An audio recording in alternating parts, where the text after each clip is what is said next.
The late afternoon sun cast long shadows across Cedar Heights, painting the neighborhood in shades of gold and amber. It was the kind of spring day that usually filled people with joy, birds chirping, flowers blooming, and kids playing basketball in their driveways. But for one police officer, it would become the day that changed everything. Officer Morton wasn't supposed to be patrolling this area. His usual beat was downtown, but he'd switched shifts with another officer, claiming he needed the overtime. As he cruised down Maple Street in his patrol car, the radio crackled with routine updates about a lost dog and a fender bender across town. That's when he spotted her, a teenage girl walking home from basketball practice. Her athletic bag bounced against her hip with each step, and her beautiful braids swayed in the gentle breeze. She wore her school's basketball jersey with pride, the number 23 visible on her back. Anyone else would have seen a hard-working student heading home after practice, but Officer Morton saw something different through his prejudiced lens. He slowed his patrol car, matching her walking pace. The girl noticed, and her steps quickened slightly. She kept her eyes forward, clutching her phone tightly in one hand. She'd heard all the stories from her parents about what to do in situations like this. Stay calm, be respectful, but know your rights. "Hey, you! Stop right there," Morton called out, his voice carrying that edge of authority that made her stomach twist into knots. She stopped, taking a deep breath just like her mom had taught her. Her hands were trembling, but she kept them visible, just as she'd been instructed. "Is something wrong, officer?" she asked, her voice steady despite her racing heart. She was just 3 blocks from home, close enough that she could see her neighbor's distinctive red maple tree from where she stood. Morton stepped out of his car, his hand resting casually on his belt. "Where are you coming from?" he demanded, circling her like a predator. The girl explained about basketball practice, even offered to show him her student ID, but he wasn't interested in her explanations. "There's been some reports of suspicious activity in the area," he lied, the words falling easily from his lips. It was a line he used before, a catch-all excuse that he knew would be hard to dispute. "I'm going to need you to come down to the station for questioning." The girl's heart sank. She knew this wasn't right. She knew she hadn't done anything wrong. But she also knew that arguing could make things worse. She thought about her parents, her dad, who coached youth basketball at the community center, and her mom, who organized neighborhood watch meetings. They'd always taught her that sometimes staying safe meant staying quiet, even when things weren't fair. As Morton called for backup, neighbors began peeking through their windows. Mrs. Chen from the corner house stepped onto her porch, phone in hand, quietly recording everything. Mr. Washington, the retired teacher who always sat in his garden, slowly stood up from his lawn chair, watching intently. The community wasn't just watching, they were witnessing, and they were remembering. A second patrol car arrived, and the girl found herself being led away from her neighborhood, away from the safety of familiar faces and watchful eyes. Her basketball bag sat abandoned on the sidewalk, a lonely reminder of how quickly an ordinary day could turn extraordinary. The sun was still shining, the birds were still singing, but something had shifted in Cedar Heights. As the patrol cars pulled away, neighbors began making calls to her parents, to community leaders, to each other. They didn't know yet what would happen at the station, but they knew this: their community would not stay silent. Looking through the rear window of the police car, the girl watched her neighborhood disappear around the corner. Her braids, lovingly done by her mother just last weekend, brushed against her shoulders. She couldn't have known then that those braids would become a symbol of something much bigger than herself, a symbol of injustice, resistance, and ultimately, change. The car turned onto Main Street, heading toward the police station. In just a few hours, everything would change, not just for her, but for the entire community. But for now, she sat quietly, holding onto her dignity and her strength, just as her parents had taught her. The real story was about to begin. The fluorescent lights of the police station buzzed overhead, casting harsh shadows across the plain white walls. It was supposed to be a place of safety, of protection, but right now it felt anything but safe to the young basketball player sitting alone in the holding area. She sat perfectly still on the cold metal bench, her hands folded in her lap just as they'd been for the past hour. No one had told her why she was really there. No one had called her parents, despite her repeated requests. The only sound was the distant clicking of computer keyboards and the occasional squeak of shoes on linoleum floors. Officer Morton strutted through the hallway, stopping to chat with his colleagues, acting as if he hadn't just wrongfully detained a teenage girl. A few other officers glanced uncertainly between him and the holding area, but none spoke up. Their silence would later haunt them more than they could imagine. "Got ourselves a situation here," Morton announced loudly, pulling out his phone to show something to the desk sergeant. "Found this one wandering around Cedar Heights. Matches a description we got earlier." It was another lie, but he spoke it with such confidence that some of the newer officers nodded along. The girl could hear everything from where she sat. Each word made her heart beat faster, but she remembered her father's voice. "Keep your head high, baby girl. Your dignity is something nobody can take from you unless you let them." She straightened her back, even as tears threatened to spill from her eyes. That's when Morton returned, this time with a pair of scissors in his hand. Behind him, two female officers exchanged worried looks but remained rooted to their spots. "Department policy," he declared, though no such policy existed. "Any potential evidence needs to be collected." The girl's eyes widened as she realized what was about to happen. Her braids, the ones her mother had spent 6 hours crafting last weekend, telling stories and sharing laughs, were now at risk. Each braid contained generations of culture, of identity, of love carefully woven into every strand. "Please," she whispered, her voice barely audible. "Please don't." But Morton had already made up his mind. The scissors glinted under the fluorescent lights as he stepped closer. What happened next would be replayed hundreds of times on security footage. Morton, drunk on his own authority, began cutting away at her braids while making comments about proper appearance standards. Each snip of the scissors echoed through the station like a gunshot. The girl sat perfectly still, tears streaming down her face, her dignity intact even as her hair fell to the floor. One of the female officers, unable to watch any more, turned away and quietly pulled out her phone. Her hands shook as she typed out a message to the Internal Affairs Department. Another officer slipped away to the security room, making sure every camera was recording. They might have failed to stop it, but they would make sure there was evidence. Outside the station, word was already spreading through Cedar Heights. The girl's basketball bag, still sitting on the sidewalk where she'd been stopped, had been found by a neighbor. Her parents had been calling hospitals and police stations for the past hour, growing more frantic with each passing minute. Morton worked methodically, almost seeming to enjoy himself as he destroyed something so precious. He collected the braids in an evidence bag, labeling it with meticulous care that made the whole scene even more disturbing. "See," he said to no one in particular, "everything by the book." But he'd made a crucial mistake. In his arrogance, in his belief that he was untouchable, he'd forgotten that times had changed. Security cameras captured every moment. Officers' body cameras were running. Phones were recording. And most importantly, the community was already mobilizing. As the last braid fell, Morton stepped back to admire his work, completely unaware that he'd just sealed his own fate. In less than an hour, the police chief would receive multiple urgent calls. In 2 hours, social media would explode with the security footage. And in 10 minutes, 10 crucial minutes, a hearing would decide his future. The girl sat there, her head now brutally uneven where the braids had been cut, but her spine was straight as steel. She may have lost her hair, but she hadn't lost herself. And unknown to her, as she sat there trying to hold back tears, justice was already racing toward the station at full speed. Word spread through Cedar Heights like wildfire on a dry summer day. The basketball coach's daughter, missing for hours, had been found, but the news was worse than anyone could have imagined.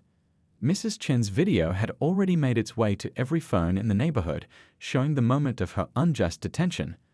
But what happened inside the station was still unknown, creating a wave of anxiety that swept through the community. The girl's parents arrived at the station like a force of nature. Her father, still in his community center shirt from coaching that afternoon's youth basketball clinic, strode through the front doors with purpose. Her mother, who'd left 3 different neighborhood watch meetings unfinished to get there, walked beside him, her usual calm demeanor masking a storm of emotions. "Where is my daughter?" Her father's voice carried through the station's lobby, strong but controlled. He taught dozens of kids in this community how to handle pressure on the basketball court, but nothing had prepared him for this moment. The desk sergeant, already aware of what had happened upstairs, couldn't meet his eyes. That's when they heard footsteps coming down the hallway. The girl emerged, walking tall despite everything, but her appearance made her mother gasp. The beautiful braids that had been there this morning, braids that had taken hours to create, braids that represented their heritage and bond, were gone, replaced by uneven patches where scissors had done their cruel work. Her mother rushed forward, wrapping her arms around her daughter. The embrace spoke volumes of love, of protection, of a pain shared between generations. Her father stood frozen, his hands clenched into fists at his sides, his eyes fixed on his daughter's shorn head. 20 years of teaching kids to control their emotions on the court were being tested in this single moment. But it wasn't just this family standing there anymore. The station's lobby had begun to fill with familiar faces from the neighborhood. Mrs. Chen was there, her phone still recording. Mr. Washington, the retired teacher, stood near the door in his gardening clothes, soil still on his hands from where he dropped his trowel to follow the commotion. The owner of the corner store, the librarian, the crossing guard, faces from everyday life now united in purpose. And then someone gasped. One of the younger officers, unable to keep quiet any longer, had pulled up the security footage on a monitor visible from the lobby. The screen showed Morton's act of cruelty in stark detail. The gathered crowd watched in horror as the footage played, showing every moment of the unauthorized and degrading assault on this young girl's dignity. The girl's mother pulled her daughter closer, shielding her from having to watch. But the girl spoke up, her voice steady despite everything. "Let them see, Mom. Let everyone see what he did." Phones came out, recording the security footage. Within minutes, it was being shared across social media platforms. The community that had watched this girl grow up, that had cheered at her basketball games, that had seen her helping younger kids with their homework at the library, they all became witnesses to the injustice. The police chief, alerted by multiple urgent calls, arrived looking grave. He'd seen the footage already, sent to him by concerned officers within the building. The look on his face as he surveyed the scene. The crowded lobby, the distraught family, the clear evidence of abuse of power told its own story. "This ends today," he announced, his voice carrying across the now silent lobby. He turned to one of his sergeants. "Get internal affairs on the line now, and find Officer Morton." But the community wasn't just waiting for official channels anymore. Someone had already contacted the local news. Others were reaching out to civil rights organizations. The library's computers were being used to send emails to state representatives. Cedar Heights was showing that it wasn't just a neighborhood, it was a family, and one of their children had been hurt. The security footage continued to play on loop on the monitor, but nobody was watching it anymore. Instead, they were watching the girl, standing tall between her parents, showing a strength that moved everyone in the room. Her hair might have been cut, but her spirit was unbroken. As the sun began to set outside, casting long shadows through the station's windows, it became clear that this evening would mark a turning point. Not just for one family, not just for one officer, but for an entire community that had finally said enough. The next 10 minutes would prove just how right they were. The police station's phones wouldn't stop ringing. It started with the mayor's office. 3 urgent calls in the span of 5 minutes. Then came the flood. Civil rights organizations, news stations, community leaders, and hundreds of concerned citizens. The security footage had gone viral faster than anyone could have predicted. The police chief sat at his desk, his computer screen showing dozens of incoming emails. Each one demanded action, accountability, justice. His secretary appeared at the door, looking flustered. "Sir, the State Attorney General's office is on line 1. And the Civil Rights Division just sent an urgent request for all our files." Down in the lobby, the crowd had grown larger. People weren't shouting or causing chaos. Their presence was calm but resolute. They brought chairs for the elderly community members, water bottles for those who'd been standing for hours, and most importantly, support for the young girl and her family. The girl's basketball teammates had arrived, still in their practice uniforms. They'd formed a protective circle around her, sharing stories about their favorite games, trying to keep her spirits up. Their coach, who'd rushed over as soon as she heard, stood nearby with tears in her eyes, watching her team demonstrate what true solidarity looked like. "We've got the footage from 6 different angles," announced one of the internal affairs investigators, rushing into the chief's office with a tablet, including Officer Morton's own body camera. He didn't even turn it off. That's how confident he was that nothing would happen to him. The chief watched the footage again, his face growing darker with each passing moment. 25 years on the force hadn't prepared him for this. He picked up his phone and made a call that would change everything. "Get the review board here. Now, not tomorrow, not in an hour. Now." Meanwhile, in the station's break room, the younger officers who had witnessed the incident sat in silence. One of them, a rookie just 3 months out of the academy, finally spoke up. "We should have stopped him. We should have done something." "We're doing something now," replied another officer, sliding over a written statement she'd just completed. "We're telling the truth. All of it." The internal affairs team worked with unprecedented speed, gathering statements, downloading footage, collecting evidence. Morton's personnel file revealed previous complaints that had been swept under the rug, but not this time. This time, everything would see the light of day. Outside, news vans began arriving. Reporters set up their cameras, but they weren't just covering another story of police misconduct. They were witnessing something different, a community united, a department acting with unexpected speed, a system being forced to work the way it should have all along. The girl's mother had been on the phone with their family lawyer, who arrived carrying a thick binder of similar cases. But as she started to explain their options for a lengthy legal battle, the police chief emerged from his office with an announcement that made everyone stop and listen. "The review board will convene in 10 minutes, he declared, his voice carrying across the crowded lobby. "This isn't going to be a lengthy process. We have the evidence. We have the witnesses. We have everything we need to make this right." Morton, who had been smugly sitting at his desk upstairs, was finally summoned. The look of confidence on his face began to fade as he saw the crowd in the lobby, the news cameras outside, and most importantly, the stack of evidence files being carried into the review boardroom. One of the girl's teammates had brought her a soft knit cap, which she now wore like a crown. Her father stood beside her, his hand on her shoulder, watching as justice began to move at a speed few had thought possible. The system that had so often moved slowly, if at all, was about to show just how quickly it could work when enough people demanded action. The review board members arrived one by one, their faces grim as they reviewed the preliminary evidence. They'd seen a lot over the years, but this was different. This wasn't a case that needed months of investigation. This wasn't something that could be explained away or justified. This was a moment that demanded immediate action. As the board members filed into the conference room, the girl's mother squeezed her daughter's hand. 10 minutes, she whispered. Sometimes that's all it takes to change everything. The next 10 minutes would prove her right as a department, a community, and a system finally moved at the speed of justice. The review boardroom felt smaller than usual, its wood-paneled walls seeming to close in as 7 board members took their seats.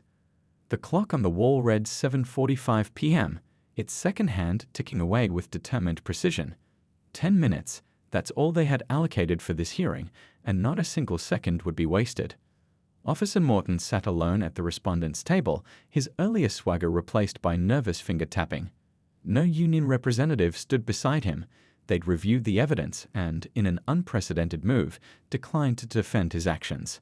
The empty chair beside him spoke volumes. "This emergency session of the Police Review Board is now in session," announced the board chairwoman, her voice steady and firm. She'd served on this board for 15 years, but never had she seen such clear-cut evidence of misconduct. "Officer Morton, you are here to answer for your actions taken today at approximately 4:30 p.m. The projector hummed to life, displaying the first frame of the security footage. Morton shifted uncomfortably in his chair as his own body camera footage appeared on a second screen. There would be no hiding from his actions today. Every angle was covered, every word recorded. "We have reviewed the security footage," the chairwoman continued, her glasses reflecting the harsh images. "We have statements from 12 officers who witnessed the incident. We have your own body camera footage. But most importantly, we have your victim, a 16-year-old honor student who was simply walking home from basketball practice." Outside the hearing room, the crowd in the lobby watched through the glass walls.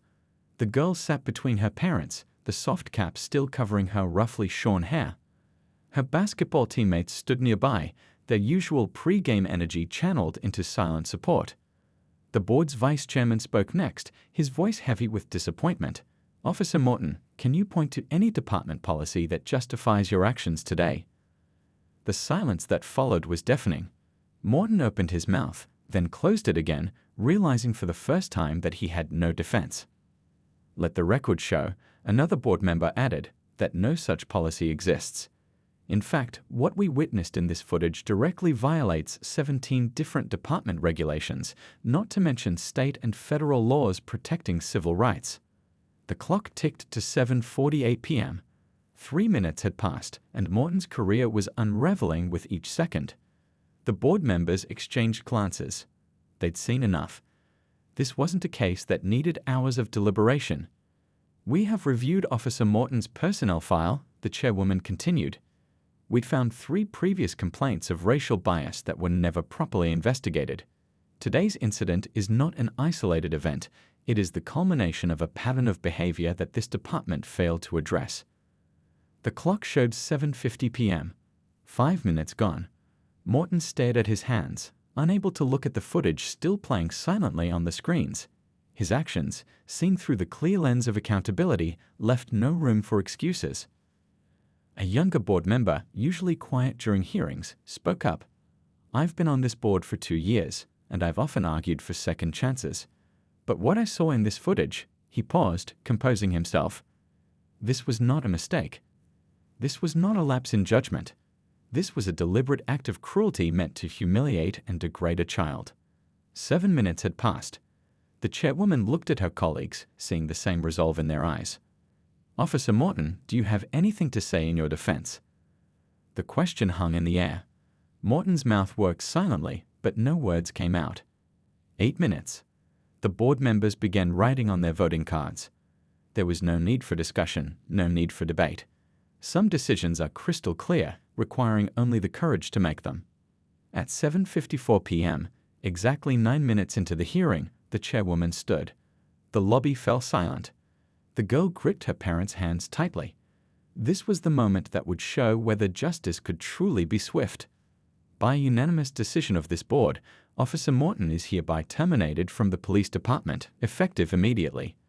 We are also recommending criminal charges be filed for civil rights violations, assault, and abuse of power. Officer Morton, please surrender your badge and weapon to the sergeant waiting outside. 10 minutes. That's all it took to end a career built on prejudice and abuse of power. As Morton was led from the room, his former colleagues turned their backs. But the girl and her family stayed facing forward, watching justice unfold in real time. The chairwoman had one final statement. "Let this serve as a message, not just to our department, but to every department in the country. The days of delayed justice are over. When we see wrong, we will make it right, and we will do it swiftly." As the clock ticked to 7:56 p.m., the hearing room erupted in applause. Outside, the setting sun painted the sky in shades of hope, its warm light touching the faces of a community that had stood together and witnessed change happen in just 10 minutes. The story spread across the country like a wave of change, reaching from Cedar Heights to cities and towns thousands of miles away. What happened in that police station, both the act of cruelty and the swift response to it, became a turning point that nobody could ignore. Within days, police departments nationwide began receiving urgent memos. Chiefs and commissioners huddled in emergency meetings, reviewing their own policies and procedures. The message was clear: no more waiting, no more delays, no more excuses. If justice could be served in 10 minutes in Cedar Heights, it could happen anywhere. The young basketball player's story reached a group of officers in training at a police academy 3 states away. Their instructor paused the regular curriculum to show them the security footage, but this wasn't just another cautionary tale. "This is what accountability looks like," she told them. "This is what happens when we do our jobs right." Back in Cedar Heights, change was happening at ground level.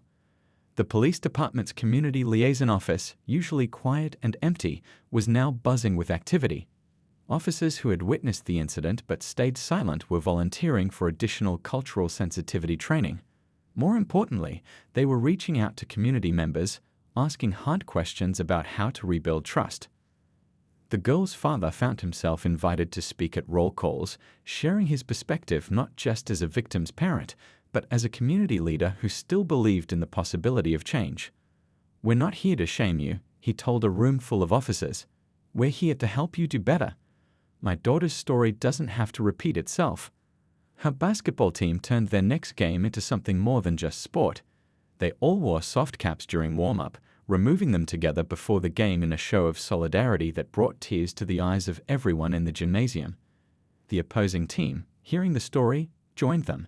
Soon, teams across the state were doing the same. Local businesses began putting up signs. "Hate has no home here," and "Justice knows no time limit."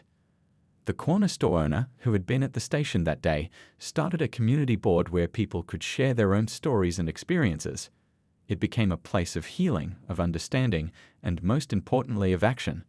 The police chief, true to his word, didn't stop at just firing one officer. He ordered a complete review of all pending complaints. Cases that had gathered dust for months were suddenly being investigated with new urgency. Officers with multiple complaints found themselves under scrutiny. The message was clear: the 10-minute standard was here to stay. News channels picked up the story, but they found something different than their usual coverage of police misconduct. Instead of angry protests and community division, they found people working together for change. The young girl's mother, speaking to a national audience, put it simply: "We're not here to tear things down. We're here to build something better." Other departments began sending observers to Cedar Heights, trying to understand how they had managed to act so quickly, so decisively. They found no secret formula, just a community that had decided enough was enough, and leaders who had chosen to listen. A state senator visited the police station, walking the same halls where the incident had occurred. She spoke with officers, community members, and the review board. Within weeks, she introduced new legislation requiring all departments to establish rapid response protocols for serious misconduct. They called it the 10-minute rule. The girls' school turned her experience into a lesson in civic engagement. Students learned about civil rights, about standing up for what's right, about how systems can change when people work together. But they also learned about forgiveness, about rebuilding, about turning pain into progress. Local artists created a mural on the community center wall, showing hands of all colors joined together. At the center was a basketball, and around it, written in bold letters, "Justice doesn't wait." Children would stop to look at it on their way to school, asking questions, learning the story, understanding that they lived in a place where right could triumph over wrong. As autumn approached and the girl's hair began to grow back, Cedar Heights had changed. The police station installed a new transparency policy, making review board hearings open to the public. Officers began attending community events not just as security, but as participants, as neighbors, as people trying to rebuild trust. The girl herself returned to the basketball court, her game stronger than ever. But now she played for something bigger than points on a scoreboard. Every time she stepped onto the court, she carried with her the knowledge that sometimes the biggest victories happen off the court, in moments when people choose to stand together and say, "This is how change happens." 6 months had passed since that life-changing day at the police station. The young basketball player stood before the state legislature, her natural hair now growing in beautiful coils, a testament to renewal and resilience. The packed chamber fell silent as she stepped up to the microphone, ready to share her story one more time. "I'm not here to talk about what was taken from me," she began, her voice clear and strong.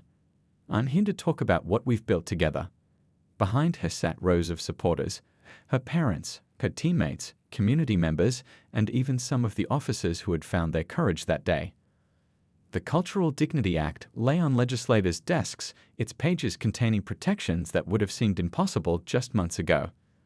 The bill wasn't just about hair or appearance, it was about human dignity, about the right to exist without fear, about making sure no other child would face what she had faced.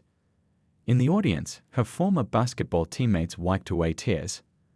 They'd been there through everything: the hard days when she didn't want to leave her house, the triumphant return to the court, the championship game they'd won together. Now they watched as their friend turned personal pain into lasting change. Outside the Capitol building, screens had been set up for the overflow crowd. People from Cedar Heights stood shoulder to shoulder with visitors from across the state. The corner store owner had closed his shop for the day to be there.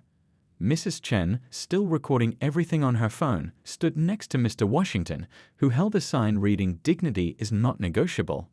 "When I was little," the girl continued, her voice echoing through the chamber, "my mom used to tell me that our hair carries stories. Every braid, every curl, every strand connects us to our history, our culture, our identity. What happened to me wasn't just about hair, it was about trying to erase those connections, those stories." She paused, looking at the legislators before her. "But here's what they didn't understand. You can cut our hair, but you can't cut our spirit. You can't cut our community. You can't cut our determination to make things right." The police chief who had overseen the 10-minute hearing sat in the back row, nodding slowly. His department had become a model for others, showing that swift justice wasn't just possible, it was necessary. Officers now underwent monthly training sessions led by community members, learning about the cultures and traditions they served. "The day I lost my hair," she continued, "I thought I had lost everything. But I was wrong. That day, I found out just how strong our community could be. I learned that justice doesn't have to take years. Change doesn't have to take generations. Sometimes it just takes 10 minutes and the courage to do what's right."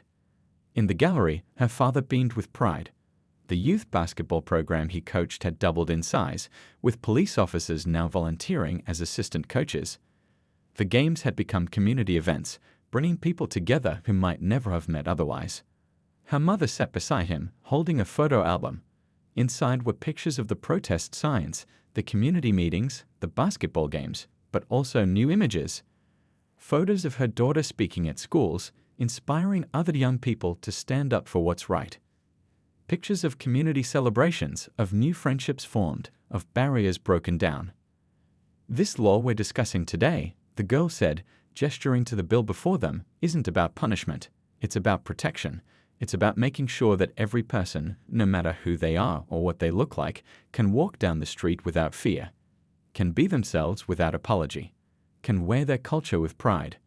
The chamber erupted in applause as she finished speaking. Legislators who had been unsure about the bill found themselves standing, moved by the power of her words and the dignity of her presence.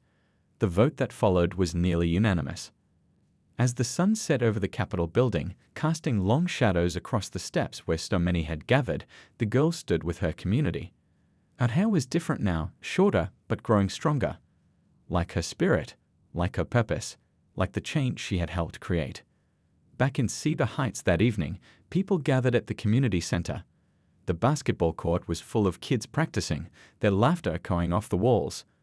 On those walls hung photos of that day 6 months ago, next to pictures of everything that had happened since, a visual timeline of tragedy transformed into triumph. The girl picked up a basketball, feeling its familiar texture. She looked at her reflection in the polished gym floor, not a victim, but a victor. Not just a player, but a leader. Her hair would grow back, but something else had grown too. A movement, a community, a change that would last far longer than any hairstyle. As she sank a perfect three-pointer, the sound of the ball swooshing through the net mixed with the cheers of her community. Some stories end in tears, but this one ended in triumph, proof that sometimes the worst moments can lead to the best changes if we just have the courage to stand together and demand justice, 1 minute at a time.